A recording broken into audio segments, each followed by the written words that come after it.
identify a deal or possibly be able to present that deal to somebody as well, the money and everything else is there. The opportunities will start to show up in that business as well. So when I started from that, it was just a small niche within real estate. And the reality is, it's simply the financial side of real estate. Whether you're creating loans with seller financing, whether you're lending money, whether you're buying money that's already been buying loans that have already been created, whether you're working out loans, whether you're foreclosing upon loans that simply have no other solution to them, that's all a part of the note business. So the note industry really is the opposite side of the same coin for real estate. And I think what you will find is you will be a more complete real estate investor if you have knowledge on the financial side, which is the note side as well. And that's the point of reference I like to talk about. To see it grow and become something from a niche to where you have people like Robert Kiyosaki. Now, whether you like his teachings or not, he does have a high profile in the industry, and in all of his latest books, he's listing in their notes as a part of what everybody should have in their investment portfolio. And I can tell you, I've recognized that over the years as well, because more and more people who are coming from the stock market and the bonds and all those sorts of things are looking for investment alternatives right now, and a lot of them turn to notes. Notes has become more popular for people with IRAs and 401ks as an alternative investment than even real estate has. So it's truly grown into its own asset class, which is great. Another quote by him, which I really like because it fits notes to a T, is this: to obtain financial freedom, one must either own a business or an investor or both, generating passive income, preferably on a monthly basis. And that's exactly one of the things that the note business can do for you,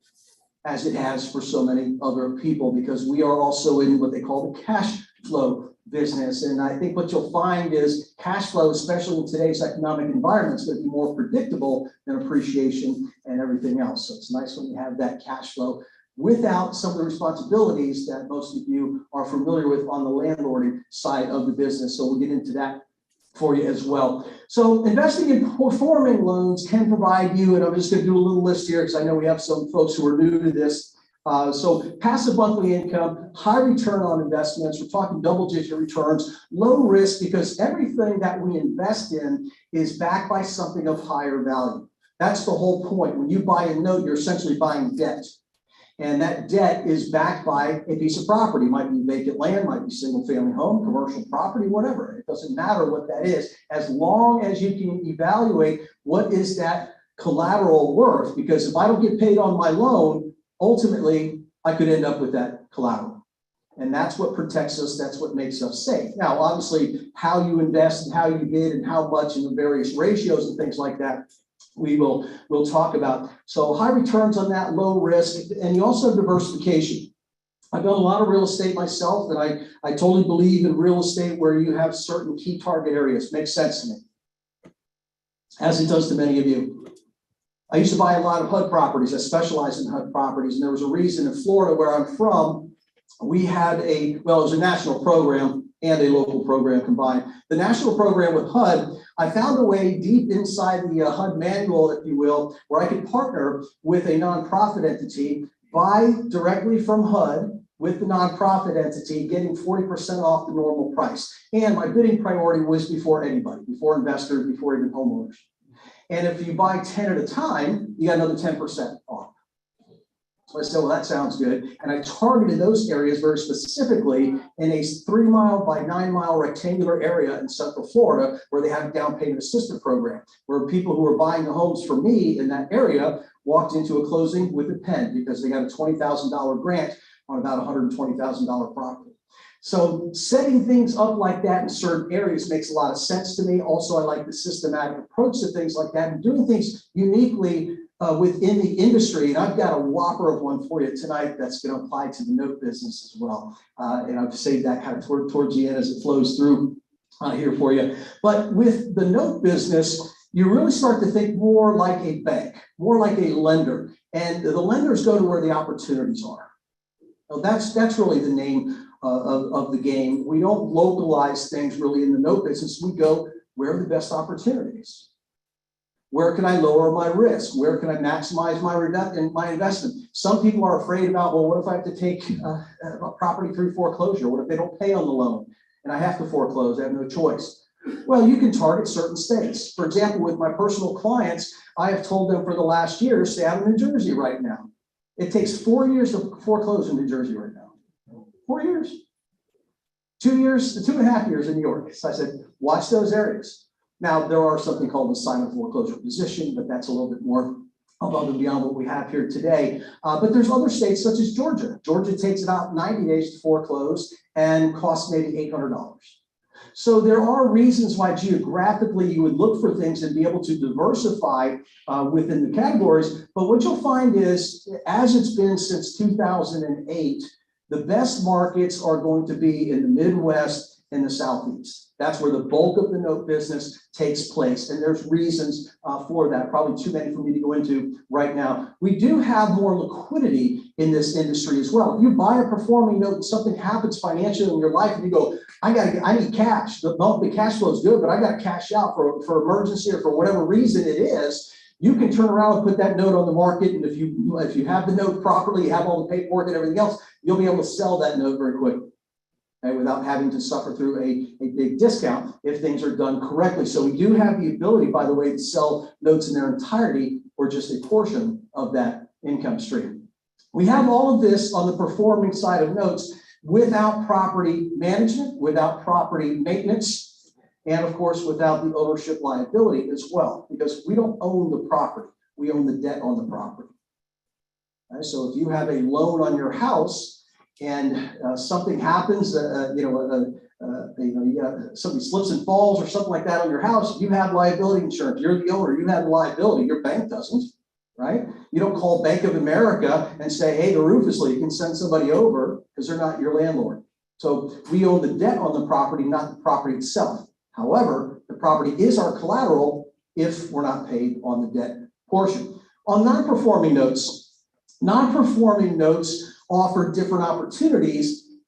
You do have to be more active with non-performing notes, okay? And because we have a room full of real estate investors, I liken non-performing notes really as a rehab property. You're all familiar with rehab properties. You know, when you're looking for rehab property, what are you looking for? Well, you're looking for a good house in a good area that's not in full repair. It's in disrepair. Because you know you can buy that inexpensively, you can fix it up, and by the way, you can project how much it's going to cost to fix it. Of course, right? You project what it's going to be worth after you fix it, of course.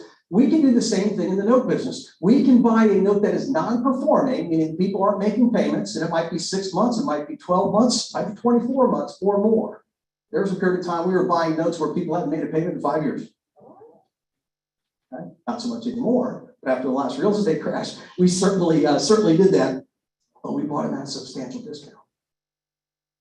You might have paid back then $20,000 back by a $100,000 home. And they probably owed 120 on it. You're thinking, how do you make money doing that? Well, if we can get that note reperforming again, have we added value to the note? Sure. And that's one way we can do it. So we can do workouts, we can do resolutions. We can, if we have to, some of those homes were vacant, and that became just another way to buy real estate. It's becoming increasingly difficult for probably everybody in this room and really nationwide to find a good deal on a property, something you could buy inexpensively and quickly. It's getting harder, isn't it? Yes? No? What are you experiencing? So it's more challenging today. I'll show you the numbers for foreclosures. During 2021, there were 2 months, 2 months where we had over 5,000 homes nationwide, I'm talking about, that were foreclosed on. So we were having, as a country, less than 5,000 foreclosures every month. Now, a lot of that was what? Moratoriums that they put on and things like that, the government came in and said, you can't foreclose on people. But statistically, what you're going to find in foreclosures is really not the place to go to find real estate in almost all cases. Buy the non-performing note, end up with the real estate. Less competition, cheaper prices, and most of your competitors don't even know you can do that. So it's another way to purchase real estate as well. Once again, high return on investments through low mods, ability to purchase real estate, as I just said, and the ability to create safe, high yielding seller finance notes after property acquisition. So many of you do property acquisitions, and if you ran numbers against the long-term thinking, you would make more money seller financing today than taking, somebody just selling you you selling the property one time to somebody. Because another unique thing in the note business is if we're buying a 30-year or creating a 30-year income stream, I can take that income stream and sell that 4, 5, 6, 7, 8 times. Not the whole income stream, parts of it. I could sell 5 years of my note, right? Get a lump sum. Sell after that comes back to me. I sell another five years worth of the notes. And what you'll find is because of the time value of money, there's many cases where you can sell enough of a part of a note for what you pay for the entire note. Okay? Think about that. That's where you're starting to see some returns that you can't even calculate. So without foreclosure sale competition, as I mentioned, and without geographic restrictions, once again, you can do this anywhere. Most of it is going to be in the Midwest and the Southeast. There'll be pockets of the Southwest and Northeast in here as well. What do you think? Are we going to see more non-performing loans coming up? Just instinctively, you kind of know that. Why? Interest rates are going up. They still started doing some adjustable mortgages. Those folks are going to get caught. You're going to see some commercial notes going up. Inflation is going up. So we're probably going to see more of these non-performing loans. And you know what? People are going to need our help. That's another thing we can do in this business. And I'm going to show you at the end a way that you could get up to $50,000 paid to you, the note holder, regardless of what you paid for the note, to help those people stay in the home. And it doesn't cost them anything, if we have time. Okay. All right. Investing in real estate backed notes. So again, for those who this is brand new to, let me try to slow it down a little bit so you get an idea here. What is a note? A note is a promissory note. It's just an IOU. You're promising to pay somebody back. And the note will simply outline what is the loan amount, what's the interest rate, what are the payments due, what's the penalty if you pay it late, what's it backed by, what property, in other words, what's the interest rate, all those sorts of things are on the note. So if you go to a bank to get a loan on a property that you're buying, you're going to sign a promissory note promising to pay it back. Is that good enough at a bank to get a loan on a piece of real estate? No, they're going to say, and we need some kind of security agreement. We're going to need a mortgage, or we're going to need a deed of trust. And the mortgage or deed of trust simply says, if I don't pay you back according to the note, then you have the right to foreclose or the right to sell the property, depending if it's judicial or non-judicial. So we buy secured notes. It's called the note business, but we don't just buy notes because notes by themselves don't have collateral. We buy the notes with the security agreement. And it's very important as we go through, especially on Saturday when I really take real deals and go through all the paperwork and everything else, that we understand what's in these documents because it has all the rights and obligations of both the borrower and the lender. And that's very important going in. As you all might have experienced this before. I know nobody in this room would do this themselves, but I have actually seen people at real estate closings at a table just signing document after document, not reading anything. Have you guys seen this before? Everybody in this room is guilty of that, right? Including myself. Including, well, this document, okay, okay. They're just rattling off, signing like this. And with real estate investors, that's one of the habits I have to tell them. You got to break that because we have to know what kind of security agreement this is, because there's another hybrid in there called a land contract or agreement for deed. And those can be a little bit different. So we need to know the rights and the obligations. It's a part of our due diligence. It's just like you're looking at a rehab property. You're looking for what needs to be fixed here. What's it going to cost me? What are potential pitfalls in this property? We do the same thing, but through the notes, which also means we do this business through our computer. I'm not driving around. I'm not jumping in a plane. calling Jim up, fly me over to Oklahoma so I can look at this property. It's going to back my note. I don't see the properties other than pictures. Now, that's another thing that can be a little bit off-putting initially for real estate investors because touchy-feely, got to see everything. You'll get over that pretty quick. And then when you see the numbers and you see the deals. But today, how hard is it to get boots on the ground literally anywhere? Are there real estate agents pretty much everywhere? Are there people that can do appraisals and BPOs pretty much everywhere? Can title companies do title searches pretty much anywhere? Sure. So I don't personally look at the properties, but we do have boots on the ground that does. Right? So all of these things we're going to fully investigate before we buy. The property's collateral for the note, as I said in this. So it visually looks like this. You own the note, there's the property, you don't own the property, you're just getting the cash flow like a landlord without all of the other things that come along with that. And again, I'm not saying anything wrong with being a landlord. I'm not one of these note people that says notes is the only way to go. There's a lot of money to be made in landlording too, but I can tell you what, I work with a lot of frustrated landlords, okay? They come over to the note side. A lot of them have converted their tenants into property owners, especially in a time like right now, peak prices. Peak prices, I just said earlier, you think prices are gonna go down. Why not lock in that equity now? Why not create a couple of notes in here? That sort of thing. So the note owner collects the income, no tenants, no management, no maintenance, and of course you can do it through your IRAs, 401ks, all the self-directed accounts because it is an allowable investment. Then you can get all those returns tax-free or tax-free. All handled, by the way, through a servicing company. So the servicing company collects the money. If there's taxes and insurance in that monthly payment, they hold the escrow. They make sure the taxes, insurance, and everything else are paid. You can log into your account with a servicing company and see when the payments came in, how they've been applied. They do all the accounting on that, all for about $15 to $30 a month, depending upon what services you have. Pretty sweet deal. Okay, so when it comes to these note and security agreements, again, we've got performing and non-performing. What can we do on the performing side right now? Is there a real opportunity in today's market for performing notes? Where are the prices? I work personally with clients. I have a unique way of working with people. I work directly with people on Zoom. So all my clients talk directly to me, not outsourcing to somebody else, anything like that. They work directly with the experts. So I'm looking at notes really every single day with my clients and going through this. So these are all recent deals. This is a property that's valued at $34,500. It's in Cleveland, Ohio. My client paid under $20,000, just under $20,000 for that note. That's 0.23%. And they did that after being in the business for less than 30 days. Couple of things in there. Do you need a huge amount of money? No. They paid under $20,000. I believe this one was in an IRA or 401k.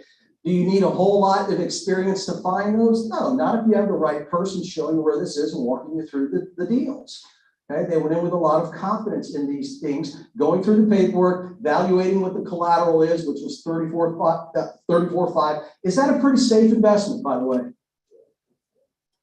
Yeah, you invested $20,000, property's worth $34,500. The property value goes down to $30,000, you still okay?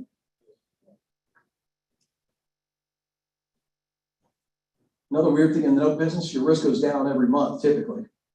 You're being paid back on the loan, so the balance goes down every month. And normally, property values are going up. They're peaking off right now, probably going to come down a tad. I'll go into that. Here's another one, a couple months, this was about a month ago. No, a couple months ago on this one. And I'll tell you why. Property value 35, it's over in Springville, $22,500 on the purchase. She purchased 163 payments of $344. That's a 16% return. She kept that note for 3 months and then sold the whole note to somebody else just to cash out because she had another piece of property that she bought, got into a bad deal on the real estate side, need to cash out the note. So again, liquidity within that, she still made a great return on that property as well. This one, typical model that you'll find in the note business on the performing side, a property owner got in trouble, the property was foreclosed upon. And a real estate investor comes in, buys that property. They renovate the property, they turn around and sell it. Oh, in this case, that's right, this was as is, my bad. Sold it as is with seller financing on this one. The gentleman who bought this owns a business, and he was converting this from a single family home to an office building, to office space, my apologies. So he's going to use that single family home as office space for his business. And we looked up his business and all that pressure washing stuff, and he's running a really good business there. So he didn't want all the work done like a house. So it worked out really well where they sold this as is for $45,000. Now the house is worth about $100,000 as an office, and he had the zoning redone and everything else. So the person who created this note the $45,000 note, not only did they get a $15,000 down payment with that, the $40,000 note, there's the settlement statement. So again, we look at all of the documentation here. The person did put $15,000 down on a $50,000 purchase. Is that a good down payment? Yeah, we're starting to see bigger down payments in seller financing, by the way, and I've got the stats on that for you as well. So he's got this $45,000 note. He seasoned it a little bit. Now, he was self-servicing it, and that's one thing that a lot of for sale by owners do. And there's some drawbacks to that, but we can work around those things. He couldn't show us a payment history on like an Excel spreadsheet or from a professional servicing company. All right, well, how's he paying it? Through PayPal. Shows your PayPal statement. And that was good enough for us because we could verify the date and the time on all of that. So by the time my client found this note, there were only 14 payments left, plus a balloon of $20,915. Now, for those who don't know, a balloon payment is a technique that's used to lower somebody's payments to say, we're going to make the payments as if you were paying over 20, 30 years, whatever the case is. But in the 5th year, in the 7th year, in the 10th year, whatever, the entire principal balance is due. Okay, that's what a balloon does. So the gentleman who owns the business, right, and is making these monthly payments on time every single month, by the time my client bought it, there were 14 of those left and a balloon of $20,000. He got the whole thing for $20,000. I mean, I think he just has it set up through whatever that's just going right through. And so he'll be looking at a balloon coming up. What happens if he doesn't pay the balloon?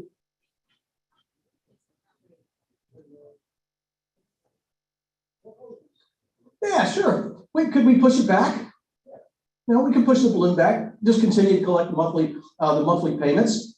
On this, we can renegotiate the deal from scratch simply because, hey, it's due, we can't pay it. Why don't we do this? Give me $5,000, we'll reset the loan, we'll do it this way. There's a bunch of things that we can do if it doesn't come back in the form of a balloon. I think in this case, we ran a bunch of scenarios and it's almost, you don't want them to pay the balloon. Let's do it another way and keep it going because the interest rate on that was pretty good. So today with the note opportunities, and I'm going to show you some stats, by the way, that back this up, because I really want to change your mindset on how notes really should be incorporated into what you're doing as an investor. So with the current marketplace, and I just did a state of the industry on this at the Noteworthy event, which is a national event last week.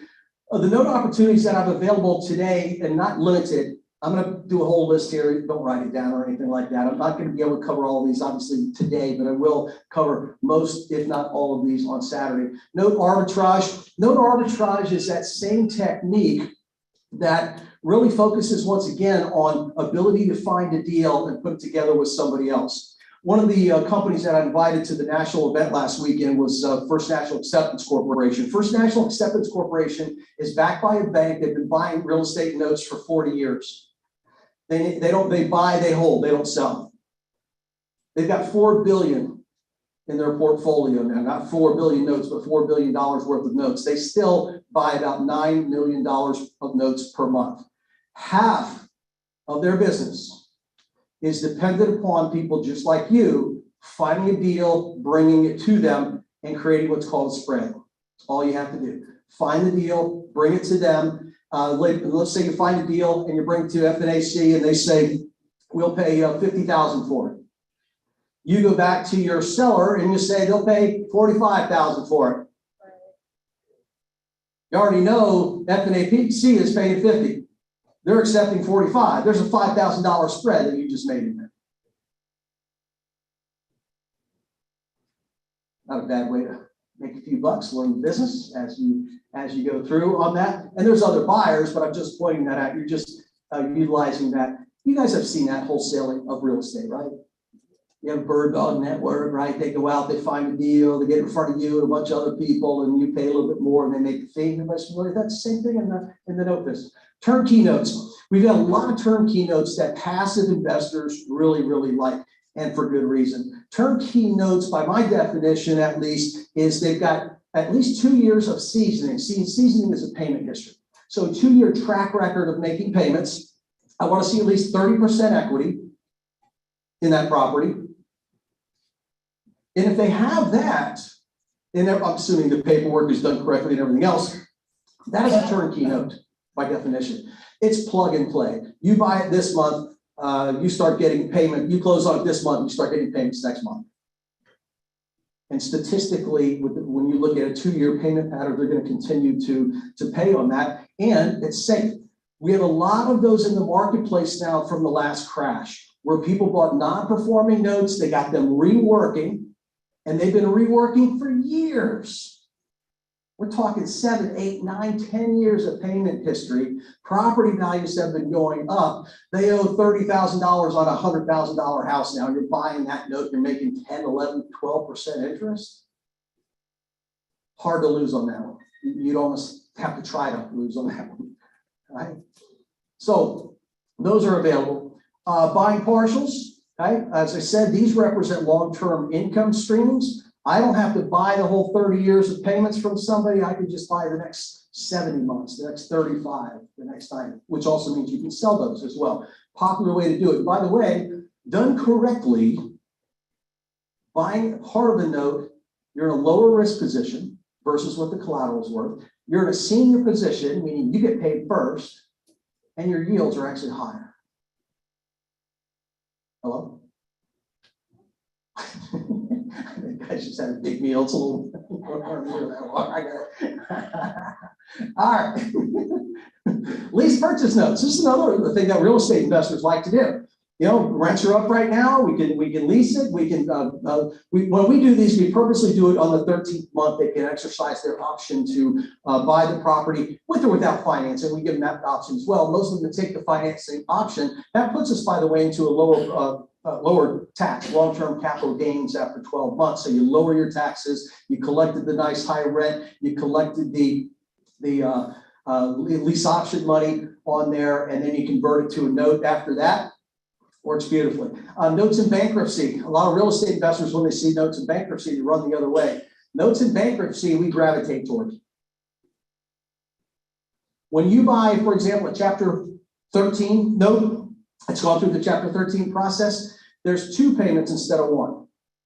You're paying the price for 1 and getting 2 payments. Free money. Even free money, really? You guys don't like free money? Free money. Imagine that. You're buying 1 note at a discount and you're getting another one for free. It's crazy. I've got some awesome examples. We'll be able to go through those in detail on Saturday for you as well. So we love those notes. The other one's Chapter 7. You have about a 99% of getting a deed move foreclosure. It's gone through Chapter 7. So it's another way to quickly acquire real estate at a much better price. Performing notes are great right now. Reperforming notes are great. And seller financing, especially for affordable housing, is going up. And there's huge opportunities in affordable housing right now as well. And we're going to see more non-performing notes in 2022. And I'll show you all of those things Saturday, by the way, using real deals. What I like to do on Saturday is get away from PowerPoints and get into county records, get into documents, get into going through, so you really see how the business is done at a high level. I do this, as Lloyd was telling me, I do this in a very detailed method. We can't ignore all the things that are driving in front of us here right now: home prices, interest rates, affordability, seller financing, and delinquency rates. They're really all falling back into the note business. And I think if you understand that, you're going to see that there's more opportunities on the note side of things than others. I got some stats. I'm not going to spend a whole lot of time on these stats for you, but I do think that they are important. But most of these you already know just by being in real estate.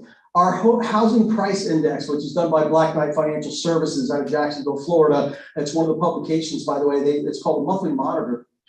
Black Knight Financial Services. I read it every single month. It's really good for the note industry. What they're saying is 19.6% growth in the home pricing index. So property values really have just gone through the roof, to the point where a lot of people are starting to think it's got to slow down at some point in time. It's got to start to slow down at some point in time, because right now, based upon that number, average homes across the United States have increased in value over 34% since 2020. That's big, right? So enjoyable, but those have been around long enough. You also saw it can go the other way, right? Like 2008 did. Now we're in a completely different situation, which I won't go into, from 2008, but highest year-over-year annualized return on appreciation on record So we are in historical records right now. In fact, January and February were crazy. 4 times over the 25 seasonal average, meaning it's probably overheated. In fact, the Case-Shiller Index, which has done a very good job, an accurate job of looking at all of these numbers, they are predicting that this rate of 19.6, you can see what their projection is, it's going to fall back down. This is not property values, this is appreciation cost rate, okay? I should say cost rate. They're saying that's going to drop down to about 5, a little bit more reasonable. But that was 2008 and 9, everybody, okay? So that's what the big fear factor is for a lot of folks right there. They're not saying it's going to do that, but their projection, at least for next year, is this hyper pricing index is going to start to come down, which also means when you're investing in real estate, when you're investing in notes, you need that discount in there. Our discount is much higher than what people are paying right now in real estate. I've seen people paying 80, 90% of as-is value for properties across the United States. And that's going to be asking for trouble at some point in time when things slow down. When you can come in and buy a note that's backed by that real estate, but you're in it anywhere from 30 to 70%, you've got more room, you've got more cushion, you've got more safety, and you've got the cash flow from that. Mortgage rates, we all think they're going to go up or down, up, right? They're going to go up. Inflation's already up. Inflation's at a 40-year high right now. The Fed is working aggressively to combat that, which means they're going to be spending some more money, and they're going to be tightening lending up. The banks get into a fear position historically every single time that this has happened, and mortgage rates go up as a result. Today, as a matter of fact, I saw one study that is projecting the interest rates will probably be up around 7% for a mortgage pretty soon. Now, if you've been around an even longer time, and there's a whole generation that hasn't, by the way, in the in the early 80s, I think the peak was 18.6%. I might have had it on here, 18.6% mortgage rate at a bank. So we've been way up there before, but most everybody now, when all of a sudden these rates went up just a little bit, the knee-jerk reaction is applications just dropped through the roof. Okay, now they'll start to trickle up here again, but we're going to see this. And every time there's been an adjustment like this, seller financing starts to fill a void. Okay, and again, this mostly impacts the affordable housing category. Right? That's who it impacts the most. They're going to need more and more help. They're not going to get it from the banks. A lot of banks have already pulled out of certain areas where they won't do loans because there's neighborhood stabilization programs where if you do a loan in this city, you have to do it everywhere. And some banks don't want to do that. So you have non-bank lenders that are starting to go in there, and they don't have to lend to people they don't want to in areas, I should say, that they don't want to on that. So there's a problem with affordable housing. Seller financing is the solution, because when we're creating notes for people, we can modify those loans to tailor it to the person, if it works on our end as well. I hope that makes sense to everybody, because affordability is the next thing here, right? All the prices are going up, inflation's starting to go up. Tightest affordability in 15 years, 29% median income now is required to make your payment. Why am I going through all this? Because seller financing is going to be one of the other sources that you're going to want to tap into for note inventory. I think of note inventory as funnels. There's bank inventory that trickles to us. There's certainly REO inventory that trickles to us, and that's on the seller finance side. Big companies that go out and buy property in bulk, sell them with seller financing, and eventually cash out of those notes. Another one is the so-called mom and pop notes. That's what we're seeing in these studies here by Advanced Data Services. Seller financing is on the increase, started in 2021. These numbers always have to take a little bit of time to work backwards, by the way. But 27.3 billion on the seller financing. Now, this is only based upon 2,200 counties, so it's a sampling of the overall what's going on there. Historically, these are the states right now that have the highest percentages of seller carrybacks, which is seller financing here. And historically, Florida, Texas, Arizona, and California have always been the top 4. That's changed a little bit in this scenario here. And that's important to you as a note investor, because once again, you can go and find note sellers, mom and pop note sellers, in in any one of these states by buying a lead list and reach out to those folks. That technique is going to start to come back.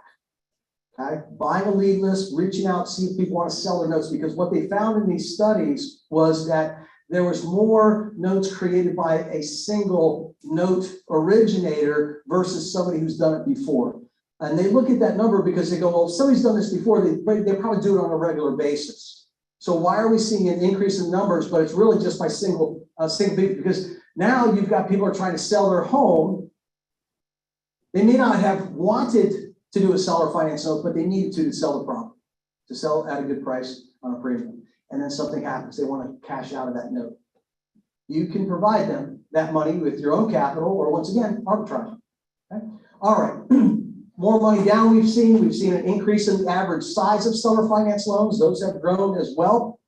All right, another opportunity here, equity lock. I mentioned this one to you before, just briefly named it. This is a technique that real estate investors use, especially in situations like this, where property values have increased so much, you've got tenants in there. There's going to be a concern, if there's not already, one of landlords going, we're enjoying the high rents right now, but inflation, cost of living going up, food, gas, everything else, people are going to start to prioritize. And you've all seen enough of the laws and things like that have been passed in various areas. They've been very tenant friendly, and that can be a problem for single people who own single or several rental properties. So it may be time to step away from that perhaps and convert these folks over. And there's a lot of ways to do that. So these numbers are accurate in Houston, by the way, the last numbers I ran. So somebody got a home back in 2017 for $130 in Houston. They were renting it for about $1,400 a month. It's now worth $165. So what do you think is going to happen to prices? Well, if you think they're going down, why not convert this tenant over to a property owner? Right? How do we do that? Well, we lock in our equity. We can do it a couple of ways. We can create one big mortgage, and a lot of real estate investors do that and they make a mistake because they create one big mortgage and then they turn around and try to sell that mortgage and find out that they're going to suffer a big discount because they didn't put high enough interest rate, they didn't do the proper term, that sort of thing. There's other creative ways that you can do this, for example, by creating two mortgages. With the goal being, I'll do a first mortgage of $65,000, second mortgage of $100,000. Their monthly payment is going to be about the same, so I'm matching the payments the best I can here. And this one's going to be for 180 months. That's going to be for $240. The goal is going to be I'm going to sell the first one, and I'm going to keep the second. So that enables me to pull out money from the property that I need or want. And again, I can change these numbers, right? I sell that note, and then I go ahead and keep the second note. So I'm getting a lump sum plus monthly income on the second every single month. Real quick. Okay. He said, what if you have a mortgage already on that house as a landlord? We'll talk about wraps. You can do wraparound mortgages. The numbers have to work. It's not going to work in every case, but there's something called wraparound mortgages that you can create sell that way. Okay. So you've got this, you keep this. I had a client of mine in Arizona, when I taught him this strategy, sell first, keep second. He really liked that, and he took it a step further, and he said, well, if I can sell the whole first mortgage, I just really need $35,000 out of this. I'll just sell 71 of the 180 payments. It's called partial. So I'll get my $35,000 for that.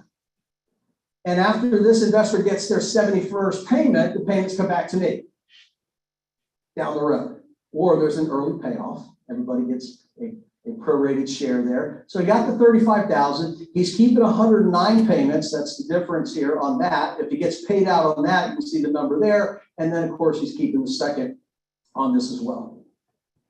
Creative ways to structure these deals to, again, if you're sensitive to prices and where you think those things are going, might be time to convert. Maybe you want to convert simply because you're tired of the landlord scenario. I have it all the time. Here's this lease option real quick for you. It can work on small properties. My client up in South Carolina has a small group put together now because he's a pretty seasoned investor at this point in time. And he saw a lot of investors passing up small value properties every day going, you can't make any money in those. Can't make any money in those. So just to convince them that you could, he bought this double wide, right?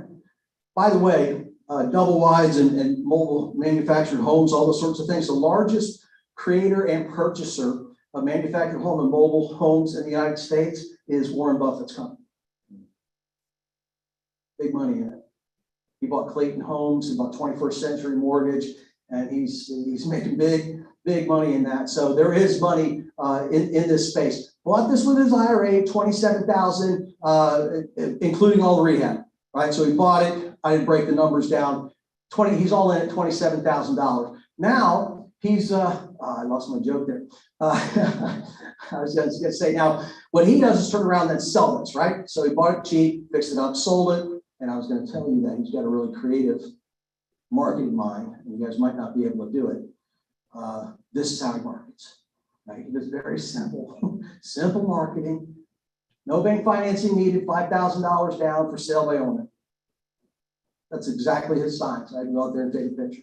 So people come along, property buyer comes in, he signed a lease purchase agreement for $69,000. They're starting at $800 a month. She gets a $5,000 option money there. He holds on to the lease purchase agreement after 13 months. Again, getting into long-term capital gains. She now decided to go ahead and buy it with seller financing. They already had prearranged. So now her payment goes down from the rent, goes down to $685.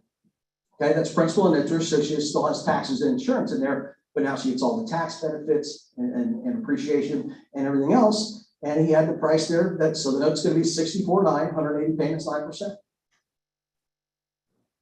$27,000 profit when we bought it. All right, let's see. Partials, arbitrage. How are we doing? Okay, we're in good shape. Let's see. This one was a, what was this one here I was looking at?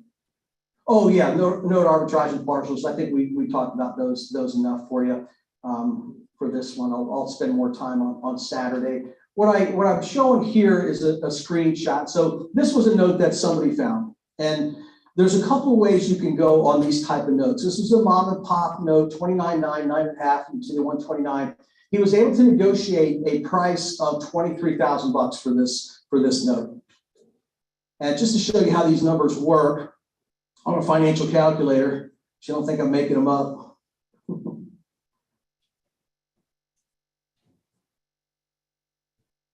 So we've got a, make this bigger for you.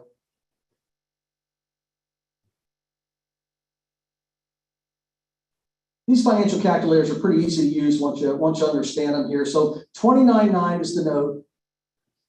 That's its present value. That's the unpaid balance in this example of what they owe. That note was written at 9.5% interest per year. That goes right there. Payments are $370, money out. So I'm going to put a little negative sign there. And that leaves it with 129.47 months remaining. Okay.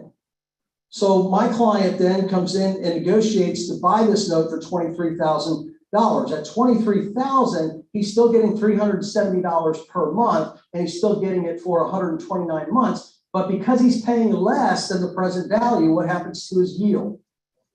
Goes up to 15.73%. Okay, I got 15.75 there. So that's the discounted yield. The note owner, or excuse me, the borrower on the note is still paying 9 or whatever it was, 9.5% interest, but because you paid less for it, your return goes up for those same amounts of payments. So he could have gone to another investor. So you lock this deal up on a contract, and then he goes to another investor and he offers it to this other investor at, let's say, $28,000, okay, which is still less than the balance, and that investor would get 11%. Is that a good return? Sure. And he could arbitrage that, making what? The difference between 23 and 28, $5,000. Another thing they could do is, if you had the money on this note, go ahead and do a partial on the note. So on a partial, what we're doing is just dividing a note up. I didn't put the current numbers in this one, so we'll just use this for the sake of time. as a different example. I could change the numbers and all that. I forgot to do that earlier. But if we had a loan that had an unpaid balance here of 34,125, and it was 240 payments at 8%, the monthly payment there is 285. If you got that note for 26,515 to buy all payments, again, your yield's going to go up over here. Same number of payments. Then you could even sell that note to another investor who's happy with an 8% return. You could sell it to them for $30,500, but they're only getting 185 payments. Think about that one. So you're making about $4,000 when they buy, and then after they get their 185th payment, you're getting payment 186 through 204 for free. And the money in. There's a lot of ways we could do that. You could buy a note and just say, well, I don't want to sell that much of the note. I've got that investor who's willing to do it at 8%. I'll just sell them 145 payments. So I've got nothing in this note, but I got payment 146 for 204. So with these notes, with what they represent, we can sell different timelines, and that maximizes your returns on all of these deals. We'll spend more time, obviously, on that on Saturday as well, because I can tell with some of you that's gone right over your heads, but that's okay. This is a part of it. So recognizing what the yield that you can get, a deal has to stand on its own, but then we always look at what are my potential exit strategies on all of these deals. And certainly you can have several of these. Same example, I just took a screenshot of that one where you could just get it for 23 and then sell at 81 payments. You get the idea. All right. Non-performing loans. Let me show you what's happening right now. I'm going to go through these and pick it up a little bit for you here. Mortgage delinquencies by severity and everything is what this is showing. The delinquencies have gone down. Okay? There's no question about that, but they were pretty elevated here at one point in time. Foreclosures, you can see, have drastically gone down. Foreclosing for banks has really fallen out of financial favor because of the Dodd-Frank Act. The Dodd-Frank Act changed the foreclosure industry virtually overnight, because what they did was they set up penalties for banks based upon the percentage of non-performing assets on their books. So when they have loans on their books that are not paying, they're non-performing assets, if they get to 5%, it triggers an investigation. 7%, the Fed is going to implement penalties. Right? So they look at that, and when a bank is facing a penalty, the penalties are severe. They're 10 times, meaning, using small numbers, if a bank has $1 million worth of non-performing notes on their books, and they're at 5%, that's of their portfolio, they're facing a penalty of 10 times that, or $10 million that bank would have to put in cash reserve that they can't lend. Think about that. I'm using small numbers there, right? It's 10 million, now we're looking at 100. That caused banks to say, we need to get away from foreclosures as the way that we liquidate these assets, and we have to sell the notes. That's why if you look up Fannie Mae non-performing loan sales, you're going to see that they still do about $8 to $9 billion worth of sales per year instead of foreclosing. Why? Foreclosing takes time. If you're that banker and you've got that $1 million on your books, what are you going to do? Get it off my books. So what are you going to do? Foreclose and have it take 12 months? And now you're going to put $10 million in cash reserve for a year? No. Get them off my book next month by selling them at an auction. And that's one of the other funnels that eventually trickles down to us. That's why you can see right here where foreclosures really started going down. Most of this was because of Dodd-Frank. And right through here is where banks switched over, and the vast majority of the non-performing non-performing assets are sold as notes, not foreclosures. Right? That is a game changer. And you can see that in these numbers. I'm not going to go through those numbers, but in all of, not all, they ticked up a little bit here, but we only had in February, that's the latest number, we only had 25,000 foreclosure starts nationwide. That's it. All the rest is being sold through notes. So would you be rather looking at 25,000 nationwide, or you've got 2 million nationwide that are not current. COVID-related statistics. This is one government program that really worked. Now pay attention here because this is a game changer for everybody in this room, and it's a limited time. As you'll see as I outline this, I've been tracking this thing since they started this program. We've had 8.1 million people go through this forbearance plan where they didn't have to make their mortgage payments. Everybody familiar with that? And it started as a 3-month program, went to 6, went to 12, went to 18, went to 24, and some people are getting extensions beyond that. Here's what we know statistically as of March. These are the latest numbers that are out there. 53% of those people, so 4.2 million people, have successfully come out of those plans and have had the ability to make their mortgage payments. That's successful. That's good. That's a good thing. We also had 28%, which is 2.2 million people, pay their loans off. It's interesting. How they pay their loan off? What do you think? Sold the property.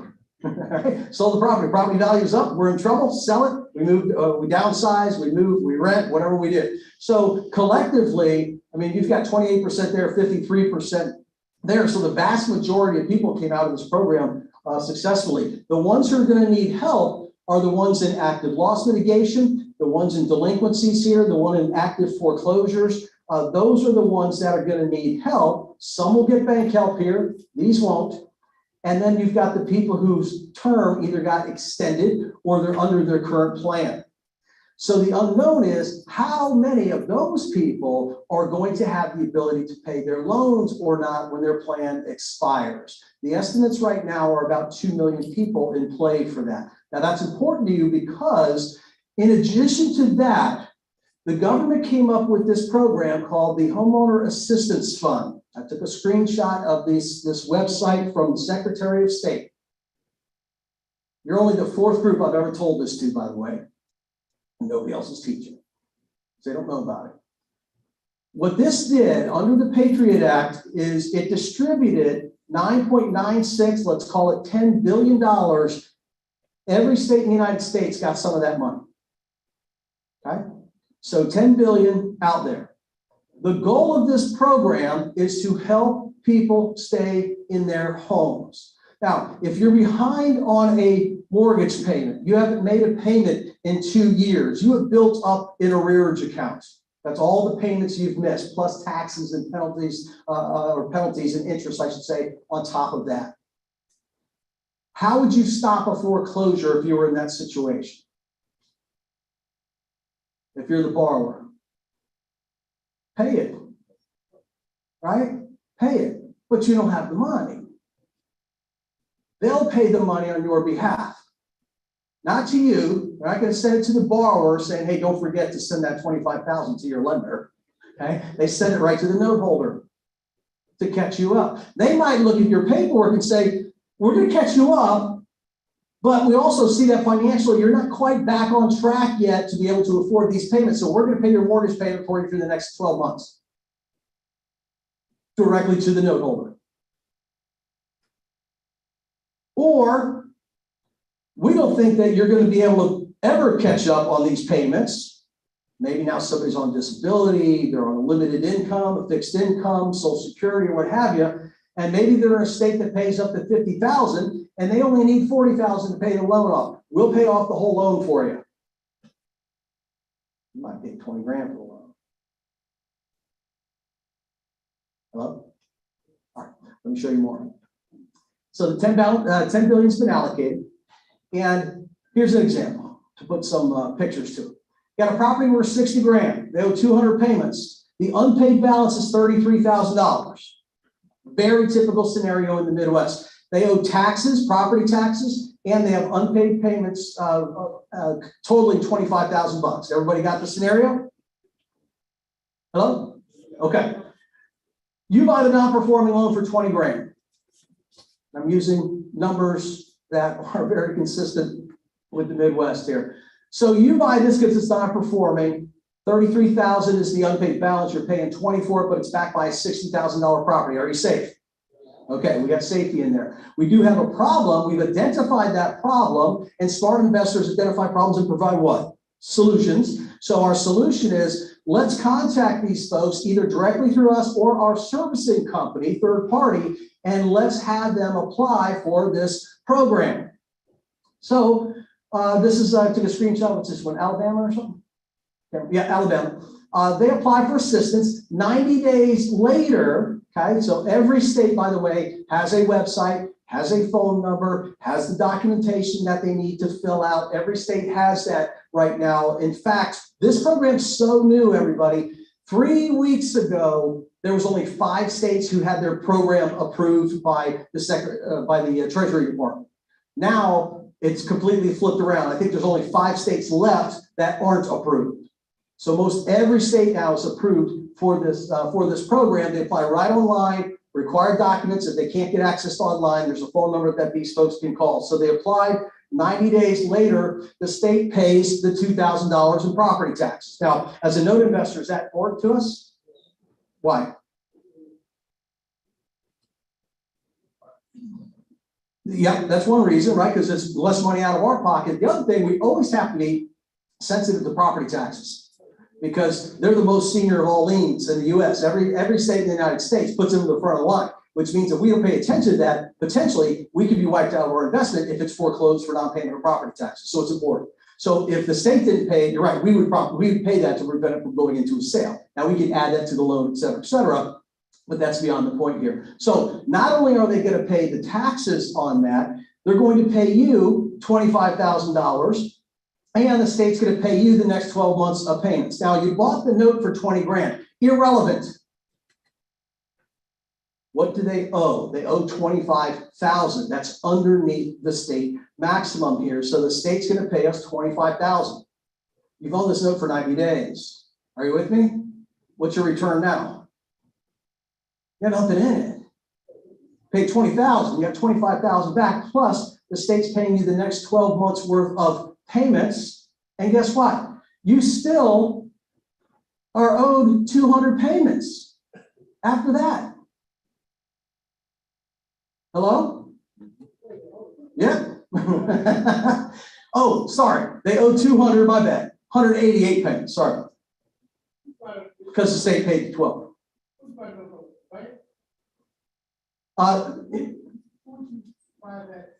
See, here's the cool thing is, he said, who did you buy this note from? It doesn't matter. It could have been a bank, it could have been an REO company, it could have been a for sale owner, it could have been a mom and pop, could have been a company that creates notes with REOs. It doesn't matter. What matters is that the borrower was in trouble. The borrower applies. It's not property specific, it's borrower specific. They ran into a financial issue. And by the way, the other thing is they can't make more than 150% of the income in their zip code, which you're going to find that doesn't apply. What do y'all think of that? You stunned? Hard to read. Hard to read you guys right now. Go ahead.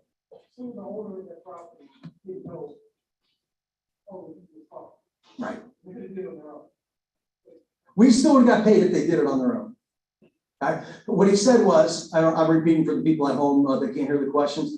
The borrower in this house, he said they didn't know about this program, and he's correct. That's one of the problems with these government programs. They had one back in 2008 called the Hardest Hit Funds. And what we found was, it worked very similar to this, by the way, what we found was the people who need the program don't know anything about it because the government doesn't promote it anywhere. That's why I'm telling you, so you go, hey, we can help you. Send a door knocker for 75 bucks. Boom, take a look at this. It can save you all this money. And it'll pay it on your behalf. It'll catch you up. It'll take that thing we've been thinking about 24/7. You know, are we gonna lose our house? That's gone. Fill this out. Send a direct mail. You know, whatever you need to do, get on the phone with them. Have your third-party servicer call them up and apply. You know, but that's where you're gonna find it. Now, the second part that I answered his question, by the way, for those at home, is what if the borrowers found out about this and they filled it out on their own? We still get paid. We're the note holders. That's what catches them up. Yeah. So I've got people working on this right now. I don't know if I need to go through this, but you guys kind of get the idea. Same thing, but it answers still about your question. Where do we find this one? This was a note that, again, it was simply a property that was purchased back in 2013 under what's called a land contract. Okay, so a real estate investor owned this property, sold it to somebody with a land contract. So we had all the documents, went through all of this. The property, well, that was before the financing. Property's valued about 80 grand. Same borrower since 2013. Now, she hasn't been perfect. In fact, it was a couple. And we noticed in the paperwork that one of the two original borrowers got a release of the loan. So I was like, what happened here? Because if I have two borrowers that sign on the note and one says, hey, can you take me off of there? I'm going to be like, no. There's no compelling reason for me to. You signed it. I'm buying this as is. But the boyfriend became such a pain that they decided it was the best thing to do. And it worked out because she stayed in the house. She was able to get a second job. She started to make payments again and everything else. And it's been there since 2013. So she's built up some equity in this property. Unpaid balance is $41,467, $369 per month. And this happens to be in Michigan. So in Michigan, I had people ask about, well, what about these land contracts? You can't do that program on land contracts, can you? Yes, you can. I know you can't see it, but it says right here, delinquent land contract payments, mobile home, consumer loan payments, mobile home and parking lot payments up to $25,000 per household. So in the process right now, as we speak, this note will stand on its own. This is what's owed. He purchased the note for $30,000. This is Brian. He lives in South Carolina. This is somewhere in the Midwest. This note on its own is making 14.45%. Good enough deal right there. He didn't buy this. I'm pointing this out because he didn't buy this just because he might be able to get this program. We never do that. It has to be a good enough deal on its own. If we get the program, that's just the extra. Right? That's just the super bonus that we're going to get there. So he's got a great note at that price, motivated seller. This note was owned by two people. And a lot of times when people do a joint venture on something, whether it's real estate or a note, everything's perfect until what? One starts to decide, well, hey, let's sell out. The other one goes, no, we're going to keep it. That was it. You know, you're running these problems. So these investors were kind of at a crossroads. We're like, well, we'll just sell it because this guy wants to sell and I don't, but we're going to sell it. Right? Motivated selling. Right? So imagine this. So here's the plan. He's paid $30,000 for this note. They're going to apply for HFA. Hopefully they can get the full $25,000 on that. Now he'll only have $5,000 in this note that he's got 315 months and $369 a month. We could calculate that yield, but good enough, right? We get it. Saturday. Got a lot more to cover with you, and we'll be able to spend some time on it and go through the documents.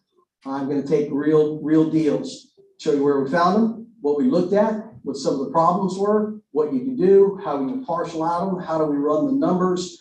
I get into details of these things with you, and it will be bring pen and pad. You're going to fill up a yellow pen if you take your notes the right way with me. And I would even suggest for those who are coming on Saturday, get yourself that this little calculator that I use. It's an application. You can get it for like, I don't know, $6 on your phone. I got one on my phone, my computer, everything. It's called the 10BII. Bring that because we're going to be using calculators in class, and I promise you it'll be fun with math. So if you go, I'm not a math person, oh, you will be. when the math is this fun. So it's called the 10BII financial calculator. It's got a little red circle with a silver 10BII on it, and it's a great financial calculator. We'll be using that in class as well. I may even have, I believe I'm going to have some live inventory. And so we'll take some live deals. And when I have those, what I like to do in a class is look at that live inventory the first time with you. And we'll see where it leads us, because that's really what the business looks like. It's one thing when I'm spoon feeding you, here's this, look at this. It's another when we have to discover that along the way. So we'll be able to get to that point for you as well. So it will be in intensive training. My understanding is it's a room right back here on Saturday. We start at 9 o'clock and we go till 3 o'clock. Lunch is going to be provided. Same catering company as Lloyd mentioned, and we're going to have a box lunch. So I'll be there too. So we'll have plenty of time for Q&A and everything like that during the lunch hour, and get to meet each other, and I'd like to show you some more about what this business can do for you. And I hope you enjoyed that, everybody. How'd I do? All right. How do you sign up, Lee? You can sign up right on our website, STLREIA.com. There's right after this event, registering for this event, down below on our homepage. There's a link to register for the Saturday seminar. You can, because there is a charge for it, you can pay for it with a credit card right online. Or if you have any issues, don't try to do it now. Or you can see Laura. Laura has stepped out. She'll be back at the table here. She can help you with that. She's got a little square thing. We can take a payment and get you registered, or we'll even take a personal check if you didn't bring a credit card or anything tonight. We'll make it easy. Hopefully, we can get you registered as soon as possible. So we got a good count by about Thursday or Friday. I got to get a final count on our box lunches, so make sure everybody's covered. I'm going to bring our percolator along, have some hot coffee going, and should be a good day. Have water and sodas. So keep everybody hydrated. Okay. Kevin says bring a lot of paper and pen. So Absolutely. He pours out the good stuff. So you want to take a few more questions? Oh, I didn't say that. It's only $39. Yeah, that basically we're a non-for-profit. This just proves it. We're just cover our box lunch and the extra room rental for the day on Saturday. So yeah, it's no big deal. If $39 is going to keep you away, you're probably not too serious about this anyway. But I know I paid a lot more than that when I heard him for the 2 weekends that I spent with him and a couple other guys. Right. Back 7, 8 years ago. It cost me a lot more now. It was like $1,400. Yeah, I have to work Saturday. Are there any other options, like any other days, or do you have a Zoom or any other option for those who can't make it? Well, we don't. I know Kevin has a lot of other. I don't know if you offer programs that. I know you got a podcast on your website. This one's going to be live only. Unfortunately, we're not going to have it recorded. Yeah, so I don't know what to tell you on that one. I apologize. We're not going to have the ability to do that in there for this one. Do you do similar training around other cities that you might be nearby, like in Chicago or something? I traveled to other cities to catch up with seminars that I couldn't miss here in St. Louis. Buffalo. See me after if you can. We'll see maybe or something. Yeah. Questions, anybody? Okay. Anybody else? Yes. Oh, he's got the mic. We got questions for people at home too. I don't know. I just have a question. I mean, if someone defaulted on the loan to you, Yeah. do you have to go through this, like the eviction process, or how do you get them to pay? She said if somebody defaults on a loan, I don't know if my mic is cut off or you need to go switch. Can everybody hear me okay? Yeah. Okay, if a loan defaults, somebody stops making payments, there's a series of events that start. You really don't take any drastic actions until about 90 days. Right? So 30 days, your servicing company is going to be sending the late letter. 60 days, you're sending the stronger late letter. 90 days, hey, you guys got to really catch up. Otherwise, this and that could happen. So if they don't catch up, the slippery slope for the most part is 90 days. 30 days, people have a tendency to catch up. 60 days, they catch up. 90, we're in trouble, statistically. So when that happens, that's when you go into resolution mode, which is like, okay, first of all, we've got to communicate with them through our servicing companies for the most part, right? You're not in the debt collection business, I don't think, right? So you're going to have your servicing company contact them, and under your instructions of let's send them a notice of intent to file foreclosure. Let's see how strong we need to make it. So sometimes it's as simple as an attorney head letter versus your company letterhead. You have the attorney write a letter saying, look, we're reaching out. This has reached 90 days. We need to hear from you within the next 30 days. Otherwise, we have no choice but to pursue other things such as foreclosure. So it's not a, threatening, but it's enough of a shot over the bow. If they don't respond to that, then we simply have to go down that foreclosure road. And at some point they might reach out, and some, or maybe they don't. We never need anybody's permission to foreclose upon them. Okay, we don't need their permission. They have to break the contract, and we have to be able to show proof of that. So we have the legal right to foreclose, but it's such a small percentage in our industry where we have to do that, because for the most part, we're able to let people off the hook by getting a deed in lieu. And some of you have probably done this in regular real estate as well. You know, deed in lieu with cash for keys. Sometimes we've done, and that's another technique real estate investors use, right? When somebody says, hey, I'll, sign it over to us, that sort of thing. So we try the best we can with resolutions, of course, the government programs and other thing right now, but we try to, with our best of our ability, to keep them. But if they don't pay, at some point, you may have to foreclose, but it's a pretty small percentage of time. The only time that's different is when you know that the house is vacant and they haven't paid. If the house is vacant and they haven't paid, you're going to end up with that house. You're buying the real estate at that point in time. I've never had a single case where somebody's bought a non-performing note and the person's moved out of the house and you send them a letter saying, hey, would you give us a quick claim? And he's, oh, well, I'll move back in and start paying. It's never happened. So you'll end up with the real estate that way, but that was your intent going in for the most part. Sure.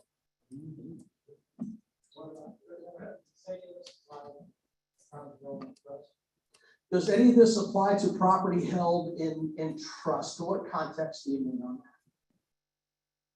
that? Can you buy notes in trust and things like that? Or I'm just trying to put the frame of reference of trust. The trust owns the property? Okay, so if a trust owns a property and the trust is a borrower, it's like any other borrower.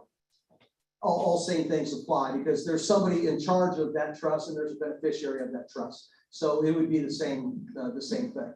We can also, on the other side of things, we can own notes in trust, but there's this quirky thing about notes.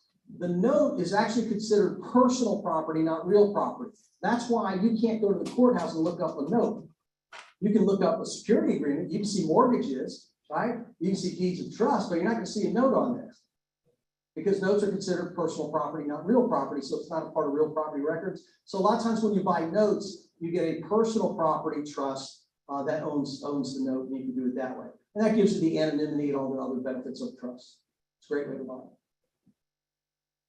Yeah, I'm sure I'd ask this. So just like, let's say a home buyer, somebody seeking to buy a home, if they dabble, delay too much, thinking about, researching, dwelling on it, they might miss out by 3 other people. Sure. Is this the same kind of thing in notes? Are we getting them from the source and we only have so much time to do our research, due diligence, do it, jump on it?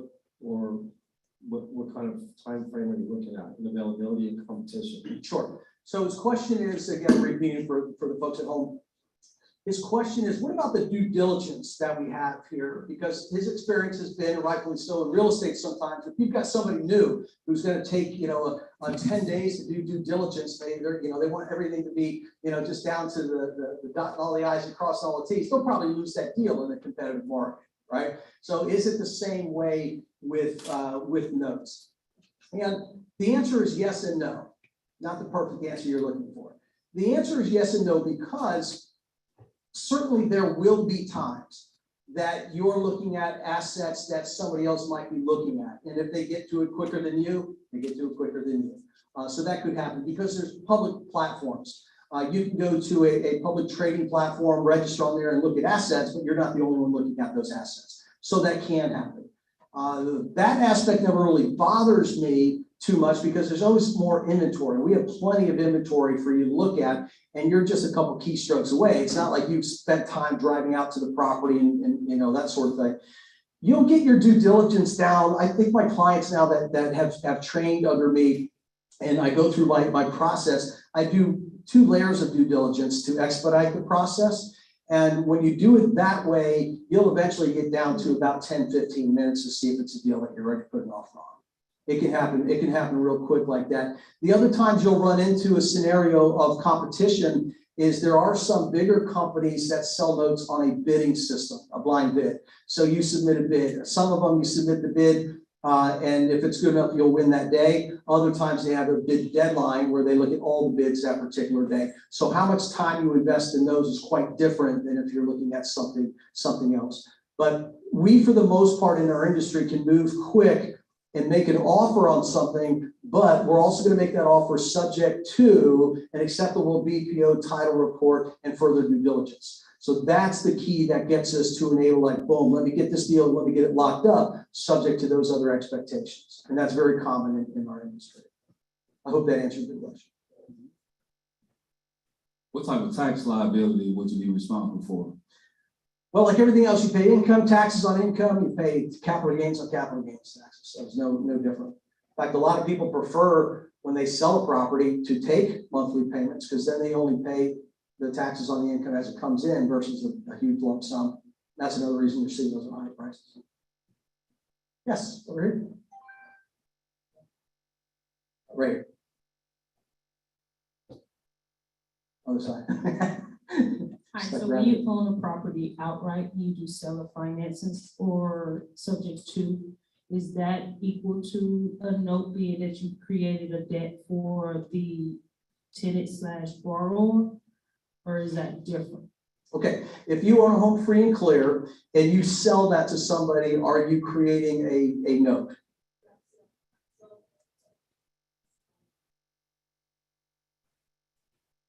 Yes, you're creating a note. If I own a home free and clear and I sell to somebody who's seller financing, I am creating a note. Point one, I'll come to those other ones. So when you do that though, extremely important that you create a note the right way. This is an issue with real estate investors right now that I have seen that I just like, oh, it's so painful because you took all the effort to create this note and you created a crappy note. You created a note at too low of an interest rate, made the term too long. You didn't paper it up the right way. You didn't service it the right way. And that becomes a problem for the note seller who didn't create it the right way. It becomes a okay thing for us because mistake, mistake, mistake, discount, discount, discount. And that's where sometimes real estate investors are shocked when they create a note and go to sell it and go, well, no, investors don't pay anything. Well, because you created a bad note. And here's how, this is why. We just did a portfolio of 10 notes. In these 10 notes, they didn't record assignments that they were supposed to record. They were missing some quitclaim deeds. They had lost some allowances of the notes. There were problems with it. They didn't have a clear payment history. You know, I showed you the PayPal example, but other people don't have any record. You know, oh, but the payments come in every month, they tell us, you know, these sorts of things. So it's discounts.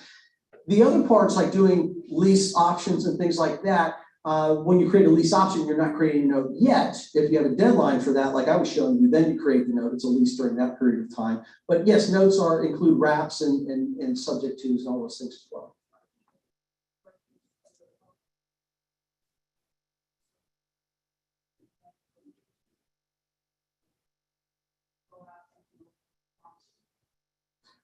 Servicing companies, let me define that first. So servicing companies collect the monthly payments. They hold the escrow if that applies. And they also will keep a full accounting on that. And that's important. One of the problems that we're having right now, for example, is the people doing seller finance notes and not tracking the payment history properly. These servicing companies are regulated. Like one of the servicing companies, FCI, they've got $14 billion under management. And they will not board a loan right now if it's not clear what that payment history is, because they don't want the borrower coming back and say, wait a minute, I paid that, I did this, I have proof of that. Now there's solutions to that, estoppel letters and everything else, but that's all a servicing company does. A loan originator is who you're looking to work for. So one of the things we do, for example, when we create seller finance notes, we do want to make sure that they're Dodd-Frank compliant. And that's another mistake real estate investors make because they don't know what the Dodd-Frank Act is because it's on the finance side. The Dodd-Frank Act told even people who do seller financing, you have to show that they have the ability to pay the loan. How do we do that? We need to look at their income. We need to look at their debt. So they need to fill out an income statement or a balance sheet. Now, there are RMLOs that will do that. I use one called Call the Underwriter. He's licensed in every state. And for $500, he'll make sure that that borrower is Dodd-Frank certified. That adds value to your note. If you don't have it, people are looking at your note, and here's what people don't know. If you do a seller finance note, and it's not Dodd-Frank compliant. Everything could be fine up to 3 years. Sometime within that 3rd year, the borrower defaults and the borrower lawyers up.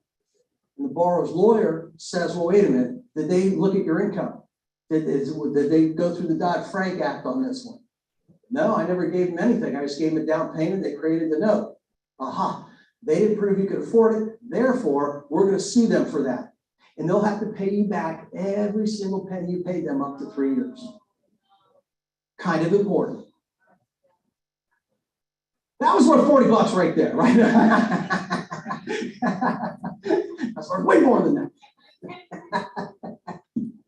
All right, what else do you have? Yeah. I just did it. No, I just did it. Yeah, sure, we can cover that, but that's the gist of it. Yeah, oh, totally. Totally. You even want to bring one, maybe I'll use it in class as an example. If you're financing if you're creating a note to another business, do the Dodd-Frank rules apply still? Good question. He said, if I'm creating a note for a business, so I'm an LLC and this investor is an LLC and I'm creating a note for them, Dodd-Frank does not apply. Thank you. Just Investor, personal homeowner. investor to consumer. Yeah, Consumer. investor to consumer Homeowner. is Dodd-Frank. Yep. Glad you brought that up.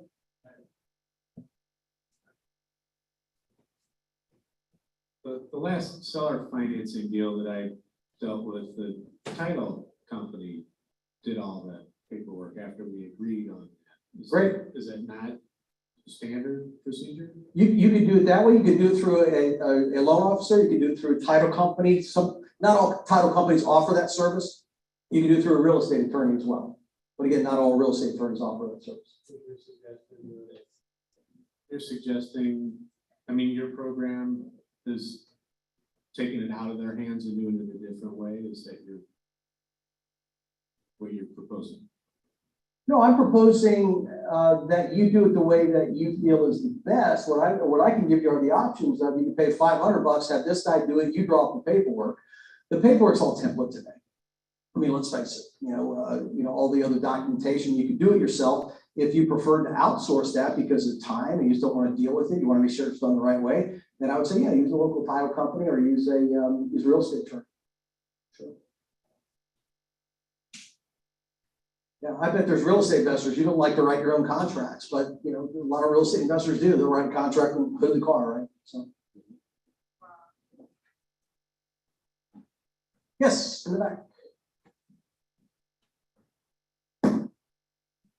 Probably answered it and I didn't understand, but the note without the underlying deed of trust or mortgage is useless, right? It's worthless. It has to have the underlying instrument.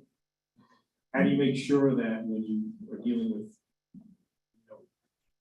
Sure. If it's a bank originated loan, it's going to be there. If it's an investor originated loan, it's going to be there. Could there be a situation where somebody didn't know any better and created a note and didn't have a security agreement with it?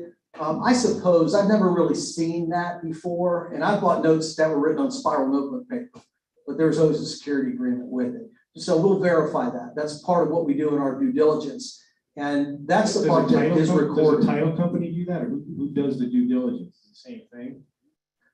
Or is there the due diligence, the way that is optimal. I like to think of it this way. When somebody's selling me a note, in a way, I want to know more about that note than they do. So I go through a due diligence. Now, again, I do a multiple layer due diligence on that. So I know what's there. And that way I can ask questions like an attorney that I already know the answers to. And I'm testing to see if they know the answers. I also can see if there's mistakes that they have made before I lock into a deal. But eventually, almost every single time, you'll also get a title report done. Yeah, so a title company will do that report. Now, the way we do it is there's a company that I've known the guy for 15 years, Dickie Baldwin, and I go through his company. One phone call, I can get a BPO and a title report done anywhere in the United States. It takes less than 3 days in most all cases. So that'll be my backup just to make sure, but there's certainly, what title companies do is look at public records, right? So if you have good public records in an area, which you don't have in all areas, then you're not going to see anything different on those title reports. But a lot of times we still get them just in case. Thank you. Sure. Most all the time. Okay, anybody else got a question? Kevin? I see it's about 9 o'clock. Appreciate you come on board. Sure you'll stick around and answer any other questions. We got through until 9:30. I recommend you go ahead if you know you want to go ahead and register and pay through our website, STLREIA.com, or see Laura. She can help you with it if you have any problem. So looking forward to seeing you on Saturday. Thanks, everybody. Thanks, Kevin.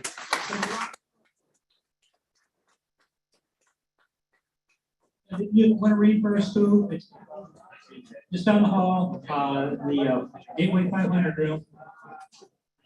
It's on that yellow paper. Okay.